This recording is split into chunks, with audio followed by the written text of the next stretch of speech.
নমস্কার, লক্ষ্মী রান্নাঘরে সবাইকে স্বাগত জানাই। দেখো বন্ধুরা, আমাদের এখানে সকাল থেকে ঝুপঝুপ করে বৃষ্টি হচ্ছে। সকাল থেকে এটাই চলছে। আর এই বৃষ্টির মাঝখানে এই যে লোটে মাছ নিয়ে চলে এসেছে। আজকে লোটে মাছ ঝুড়ি মতো করে রান্না করব। তো প্রথমে মাছগুলো আমি কেটে নিচ্ছি।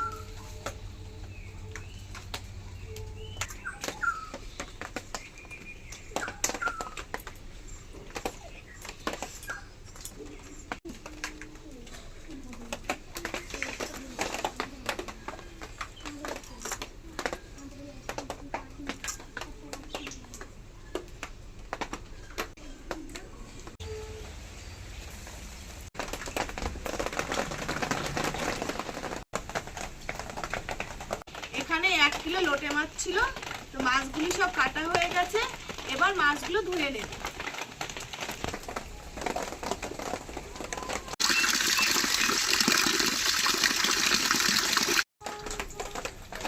লোটে মাছগুলি সব ধোয়া হয়ে গেছে বন্ধুরা। তো আপনারা অনেকে অনেকভাবে লোটে মাছ রান্না করেন, কিন্তু লোটে মাছ ঝুড়ি ভাজার মতো করে রান্না করলে সব থেকে বেশি স্বাদ আসে।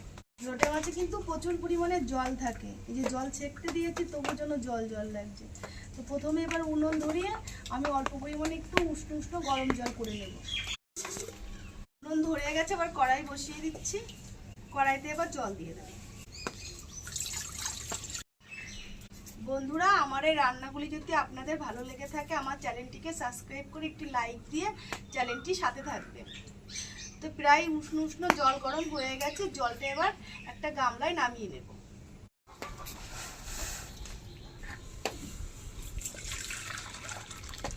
উনুনের আঁচটা এবার কমিয়ে নেব। এই উনশো গরম জলে একে একে মাছগুলি দিয়ে দেব। খুন্তির সাহায্যে এইভাবে উপর নিচ করে নেব। 5 মিনিট মতো এই গরম জলে রেখে দিয়েছিলাম মাছগুলি। এবার মাছগুলি এক একটা করে তুলে নিয়ে কাঁটাটা বার করে মাছের শ্বাসটা নিয়ে নেব।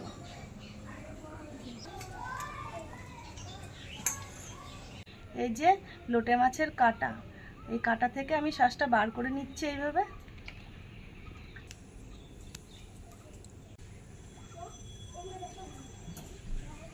দেখুন বন্ধুরা, লোটে মাছ থেকে কাঁটা সব আমি আলাদা করে নিয়েছি। এই মাছের শ্বাসে আর একটুও কাঁটা নেই, সব বেছে নিয়েছি। লোটে মাছ থেকে যা জল বেরিয়েছে, এই জলেই মাছ রান্না হয়ে যাবে। তো আবার আমি উনুনটা ধরিয়ে নিয়ে রান্নাটা শুরু করে দেব। লোটে মাছের রান্নাটা সর্ষের তেলের থেকে সাদা তেলে করলে বেশি স্বাদ আসে, তাই আমি সাদা তেল দিয়ে রান্নাটা করব। তো কড়াইতে এবার আমি সাদা তেল দিয়ে দিচ্ছি। লোটে মাছ রান্নায় তেলটা একটু বেশি পরিমাণে দিলেই ঝুড়ি ভাজাটা খুব সুন্দর হয়। তো তেল গরম হয়ে গেছে। ফোড়নে আমি তেজপাতা, গোটা জিরে আর গরম মশলা দিয়ে দিচ্ছি। রান্নার জন্য মশলাগুলো আমি আগের থেকে বেটে রেখেছিলাম। তো প্রথমে দেবো পেঁয়াজ বাটা। পেঁয়াজ বাটা তেলে দেওয়া হয়ে গেছে। পেঁয়াজ বাটা ভাজা হয়ে গেছে। এবার আদা রসুন বাটা দিয়ে দেব। একটু নাড়িয়ে চাড়িয়ে ভেজে নেব। আদা রসুন ভাজা হয়ে গেছে। এবার দেবো টমেটো কুচি, শুকনো লঙ্কা, গোটা ধনিয়া, গোটা জিরে বাটা একসাথে দিয়ে দেব। ঝালটা আপনারা আপনাদের পছন্দ মতো করে দেবেন। এবার দেবো হলুদ গুঁড়ো আর দেবো স্বাদ মতো লবণ। এবার মশলা ভালোভাবে কষিয়ে নেব।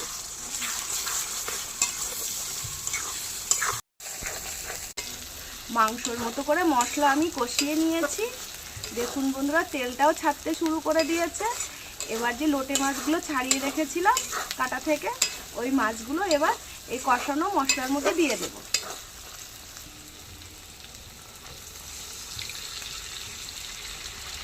এবার নাড়িয়ে চাড়িয়ে মিশিয়ে নেব।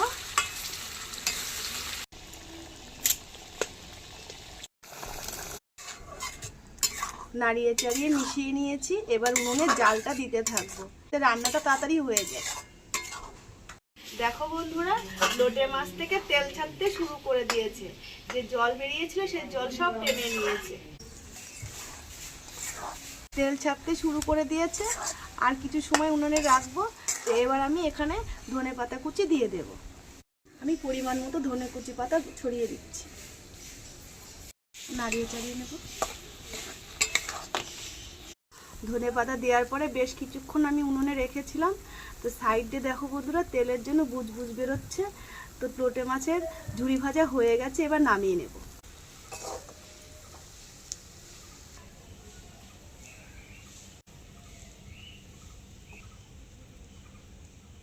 লোটে মাছের রান্নার পরে কালারটা এত সুন্দর এসেছে বন্ধুরা, কি বলবো। এই দিয়েই এক থালা ভাত খাওয়া হয়ে যাবে।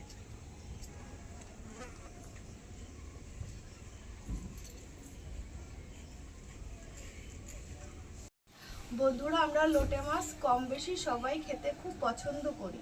কাটা ছাড়িয়ে এইভাবে লোটে মাছ রান্না করলে খেতে কিন্তু দারুণ লাগে, আর গালেও বাঁধে না, নিমেষেই খাওয়া হয়। লোটে মাছের এই রান্নাটা কেমন হয়েছে অবশ্যই কমেন্ট করে জানাবেন। আর বন্ধুরা, বাইরে খুব মেঘ করেছে, পুরো অন্ধকার হয়ে যাচ্ছে, তাই খাওয়াটা আজকে দেখাতে পারলাম না। এক্ষুনি বৃষ্টি চলে আসবে।